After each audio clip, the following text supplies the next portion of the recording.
We got a bunch of new faces, young guys, but they're hungry.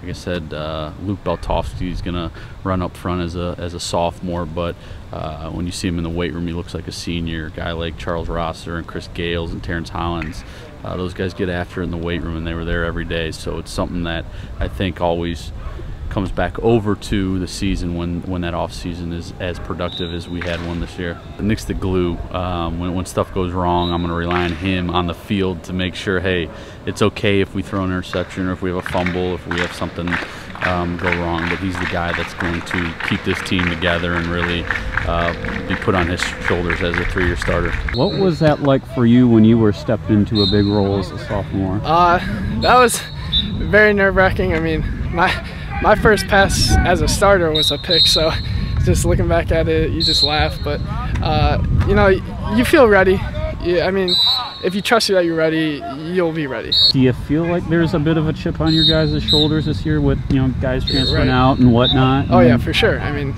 especially with Fox and Matthias leaving, so everybody knows, like pretty much like somebody told Rosser he has to fill Fox's shoes, and Rosser didn't take that too lightly, so because he's his own guy. So you know, there's a big chip on his shoulder, on all of our receivers' shoulder, the linebackers. So I think they're hungry. These young guys, especially, they're hungry, ready to get after it too. So, and they're aware of what's at stake.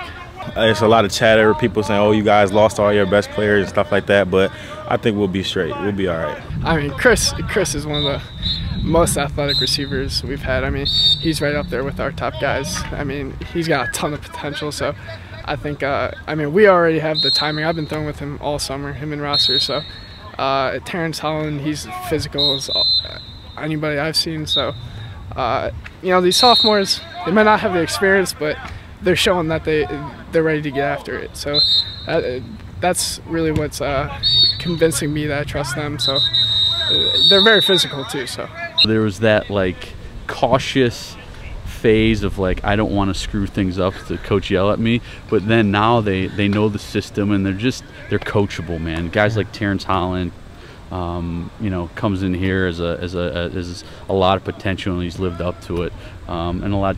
Beltovsky, Sawyer Hamrick, Jake Vasco up front, like they're so coachable, and it's like they're so young that they haven't had any bad coaching or bad habits to where, you know, we're going to have these guys for 2-3 years, and it's exciting knowing that not just this year but beyond is bright here.